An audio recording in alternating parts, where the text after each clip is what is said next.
পাহাড়ে ঘেরা দগ্ধ মরুভূমির মাঝে দৃঢ় মনোবলের এক জাতি, যাদের হাতে পৃথিবীর সকল পরাশক্তি নাস্তানাবুদ হয়েছে। এমনকি এই ভূমিকে সাম্রাজ্যের কবরস্থানও বলা হয়। আলেকজান্ডার দ্য গ্রেট থেকে শুরু করে ব্রিটিশ সাম্রাজ্য, সোভিয়েত ইউনিয়ন এবং সর্বশেষ পরাশক্তি যুক্তরাষ্ট্র, কেউ এই ভূমিকে পুরোপুরি জয় করতে পারেনি। এই ভূমি হলো আফগানিস্তান। আফগানিস্তান ভৌগোলিক অবস্থানের কারণে ইতিহাসের শুরু থেকে এই পরাশক্তিদের কেন্দ্রবিন্দুতে থাকে। কিন্তু গত 40 বছর ধরে এই দেশ কেবল দেখছে যুদ্ধ, রক্তপাত এবং ধ্বংসলীলা। এর আসল কারণ কি? কারা এই যুদ্ধের নেপথ্যে? আজকের ভিডিওতে আমরা জানব আফগানিস্তানের যুদ্ধের ইতিহাসের পিছনের আসল কাহিনী। গল্পের শুরুটা হয় 1979 সালে, যখন তৎকালীন সোভিয়েত ইউনিয়ন আফগানিস্তানের কমিউনিস্ট সরকারকে সাহায্য করতেন এবং এই অঞ্চলে প্রভাব বিস্তার করতে হাজারো সৈন্য পাঠিয়েছিল। কিন্তু আফগানরা এই বিদেশি দখলদারিত্ব মেনে নেয়নি। শুরু হয় সোভিয়েত আফগান যুদ্ধ।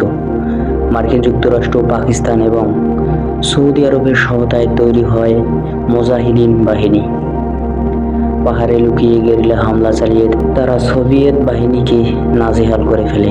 10 বছর যুদ্ধের পর 1989 সালে সোভিয়েতরা পরাজয় মেনে নিয়ে আফগানিস্তান ছেড়ে চলে যায়।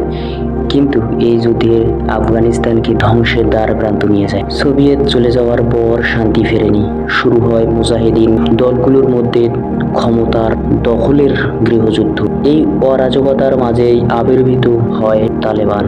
এই গোষ্ঠী 1996 সালে আফগানিস্তানের রাজধানী কাবুল নিয়ন্ত্রণে নেয় এবং ইসলামিক শরিয়া আইন চালু করে। 2001 সালে টুইন টাওয়ার হামলার দৃশ্যপট বদলে যায়। তালেবান আল কায়েদা প্রধান ওসামা বিন লাদেনকে হস্তান্তর করতে অস্বীকার করলে মার্কিন যুক্তরাষ্ট্র অপারেশন এন্ডুরিং ফ্রিডম শুরু করে। এই অপারেশনের মধ্য দিয়ে আমেরিকা আফগান যুদ্ধে জড়িয়ে পড়ে। মাত্র কয়েক মাসের মধ্যে তালেবানকে ক্ষমতা থেকে সরে যেতে বাধ্য হয়। আমেরিকার অনুগত সরকার ক্ষমতায় আসে এবং আমেরিকা আল কায়েদা নির্মূল নামে শুরু করে আফগানিস্তানে নারকীয় হামলা। আমেরিকার সঙ্গে ইউরোপের বিভিন্ন দেশ এই যুদ্ধে জড়িয়ে পড়ে। কিন্তু দিন যত যায় যুদ্ধ তত দীর্ঘস্থায়ী হয়। আমেরিকা লক্ষ্যভ্রষ্ট হয়ে পড়ে। আফগান যুদ্ধে আমেরিকা 20 বছরের দীর্ঘমেয়াদী যুদ্ধে জড়িয়ে পড়ে। হাজার হাজার মার্কিন সেনা এবং আফগান সৈন্য নিহত হয়। $মিলিয়ন খরচ করেও যুক্তরাষ্ট্র তালেবানকে নির্মূল করতে পারেনি। উল্টো আমেরিকার সৈন্যদের গভীরের সংখ্যা বাড়তে থাকে। আবার অন্যদিকে যুদ্ধের খরচও বাড়তে থাকে। এমনকি আমেরিকার ভেতরে সাধারণ মানুষদের মধ্যে আফগানিস্তানের যুদ্ধ বন্ধের দাবি জোরালো হয়। অবশেষে 2021 সালে ফেব্রুয়ারিতে দোহায় যুক্তরাষ্ট্র এবং তালেবানের মধ্যে চুক্তি হয়।